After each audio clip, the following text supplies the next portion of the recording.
Hello, very good morning. You're very welcome to Zebra Kitchen. This morning I'm going to make two types of cakes. We'll be making the lemon drizzle cake. This is the part where I'm going to make the lemon drizzle cake. So I'll be using almost the same ingredients in a banana. I'm going to make also a banana and chocolate cake. So most of the things apart from the lemons I'll be using the same, apart from the icing sugar, but everything else I'll be using the same. So this will be lemon drizzle cake, but I will make sure that I put in some fruits, and I'm going to use dried raisins and cranberries. So cranberries and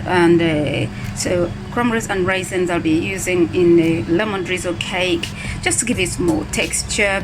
So I'll be getting the zest from the lemon, and just by grating it, taking out the skin away. So I put that in my cake, and the lemon juice, a drop of lemon juice, maybe 1.5 lemon there. And then the eggs are here. So in each cake I'm going to be using 4 eggs. So this is my sugar. So the lemon drizzle cake is going to have white sugar, and the banana chocolate cake is going to have brown sugar. And so the bananas are here, the chocolate is there, which I'm going to be using today. So the containers are here, containers which I'm going to bake the cakes in. So that one is for the banana. Okay, they're going to come out like a loaf. And then I have this one for the lemon drizzle cake.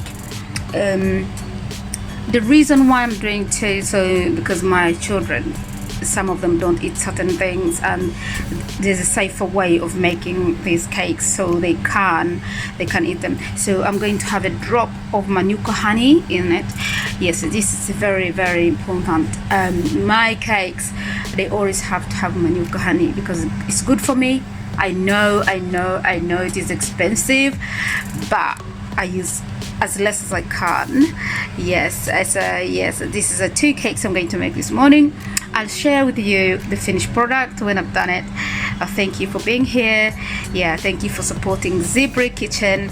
You're very welcome. Please like, subscribe, and maybe share, please. I would ask you kindly to share, and please advise me as well what you do different with your cakes. How do you make your cakes?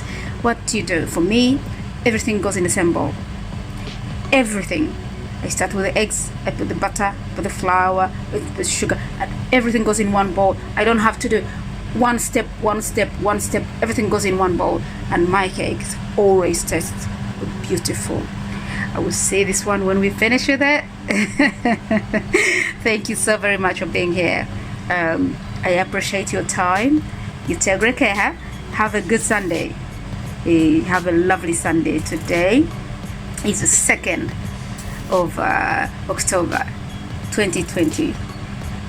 Thank you. Bye-bye. Lots of love. Let's enjoy the cake making and the result out of it. By the way, I didn't share with you something. I use 2 types of butter, just to confuse people, because I don't like one texture of butter. I feel, and I don't know why, I feel it is important for me to mix my cakes with 2 different butters.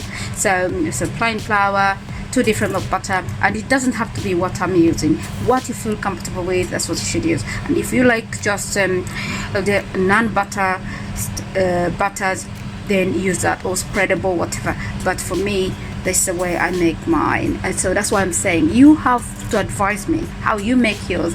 What do you think is good about mine, and what I will learn from yours, because I've not heard about your version. So I will let me know. Thank you so very much.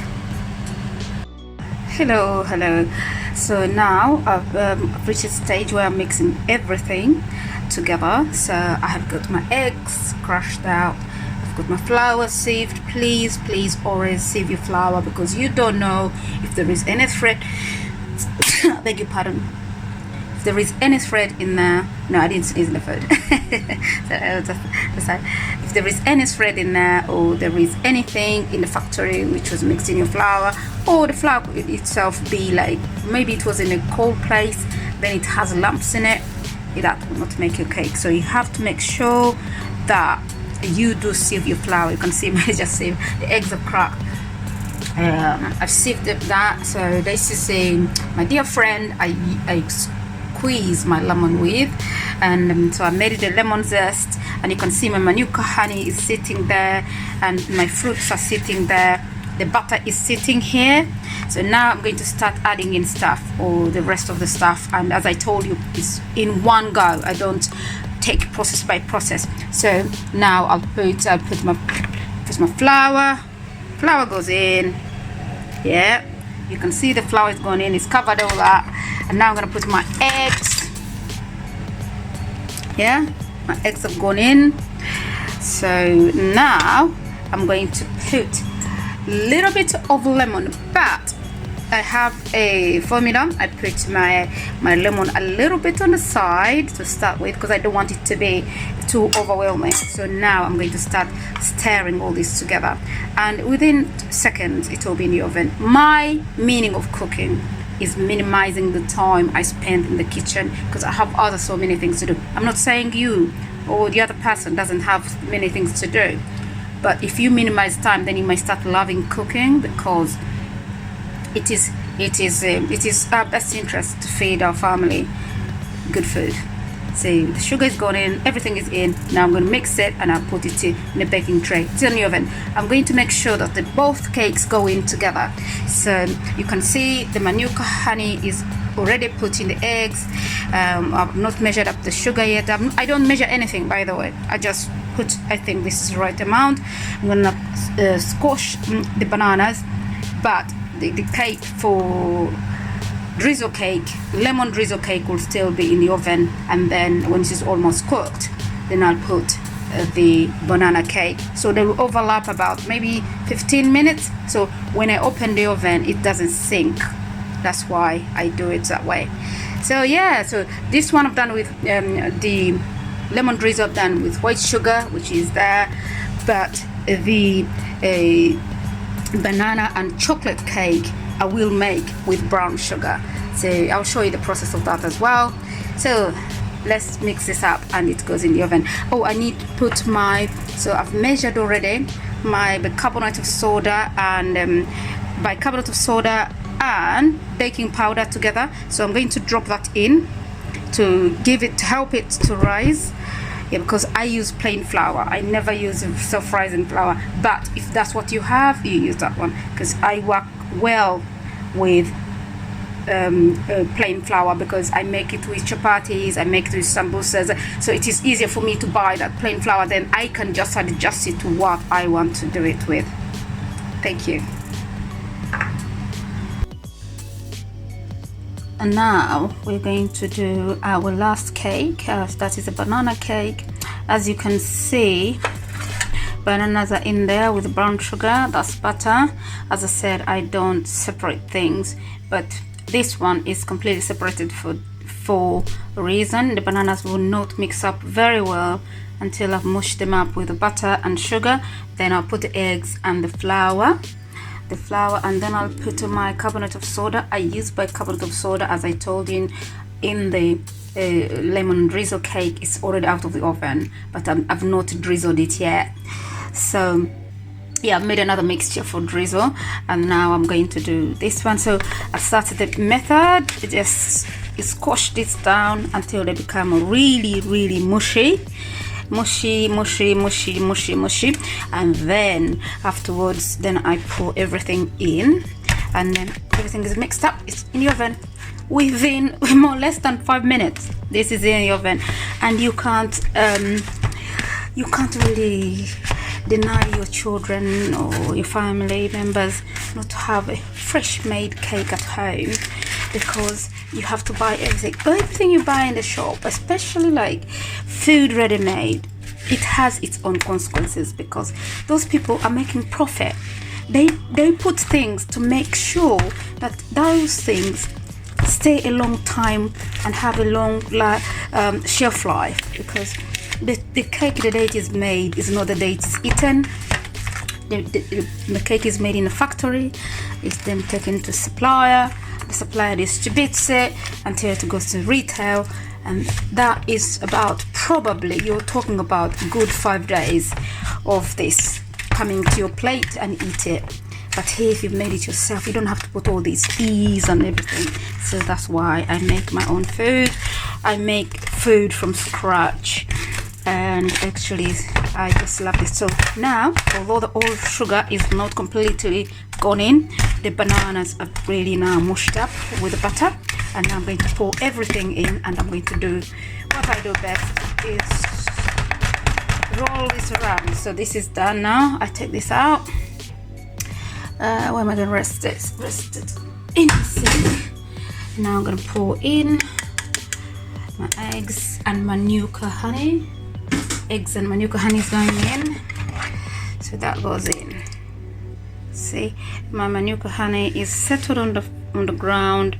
I have to make sure that it drizzles all inside, but I may add a little bit more, because normally when I do it, I just scoop it and put it in straight away.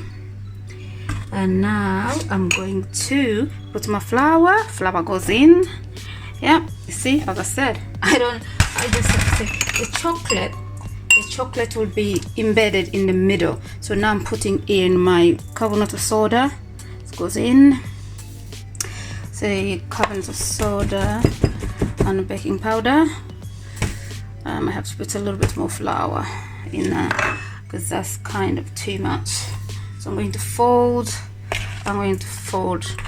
I cut through, fold, cut through, fold, cut through, fold, cut through, fold. I'm going to get my wooden spoon, and then I'm going to show you what I'm doing, and when it is finished, I put it in the tin. That's my tin.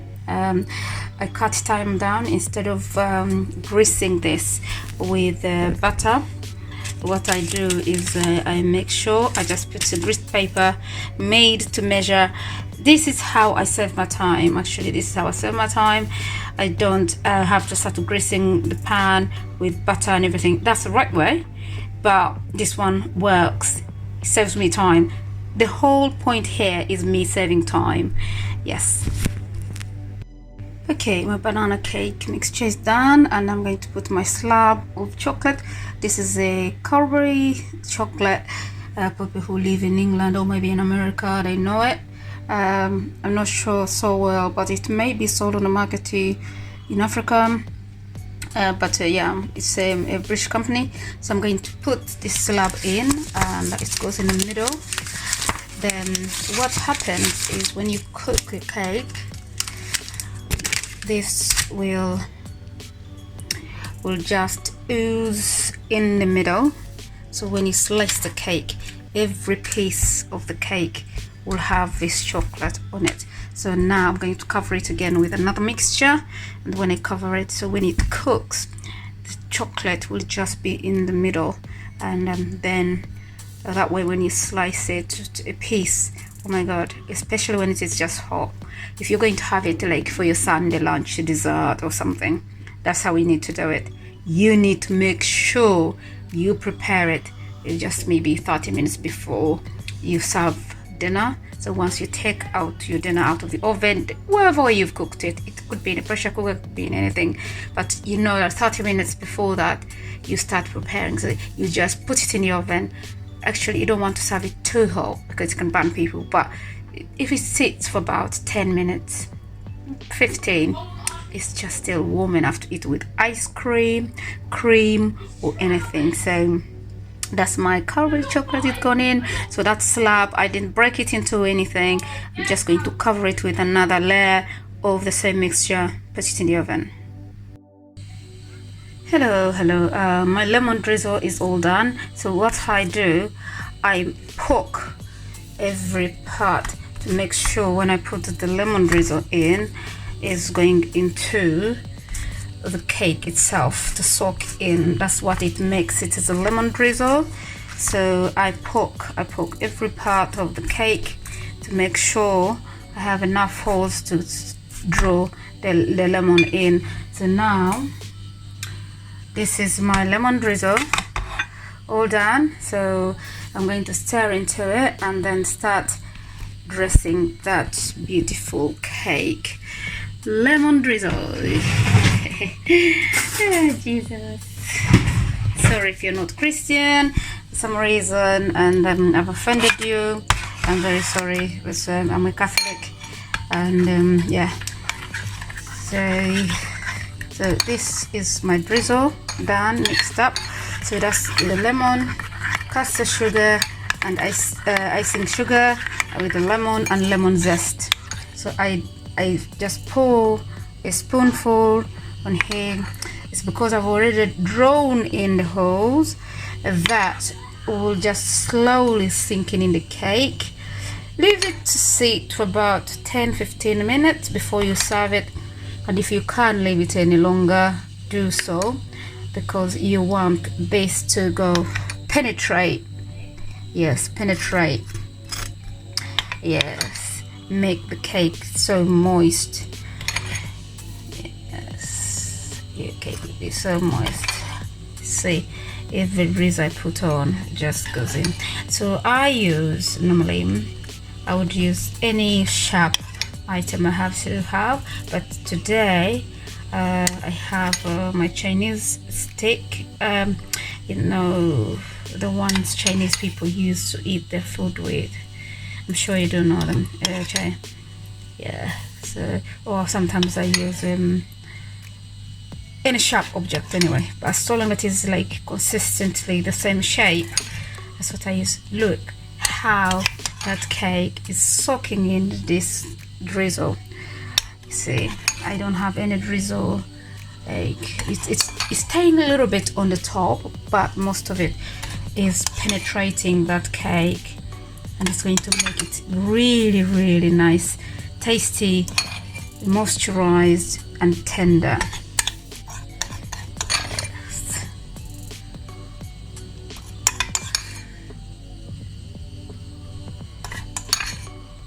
The time you bite into this is like you're biting into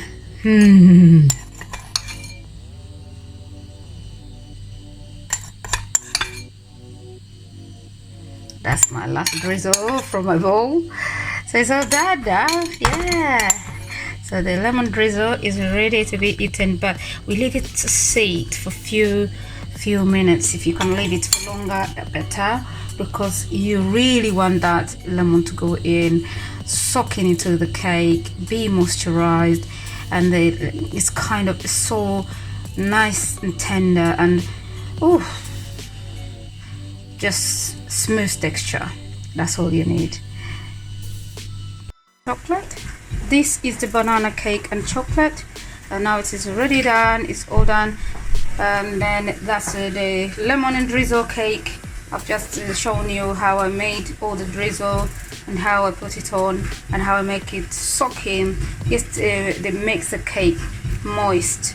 Yes, nice and soft. When you bite into it, it's just oozing. And then here the banana cake and chocolate, which is embedded in the middle, is done.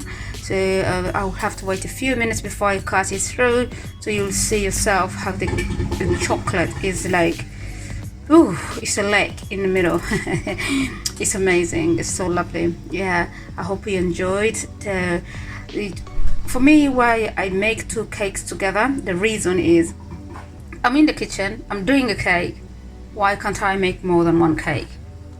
Yes, we're gonna have this for about 3-4 days in our family. All the kids, they eat cakes like no man's business, and they like different cakes. I make the 2 different cakes at the same time. Save time, save electricity. That's the way it goes.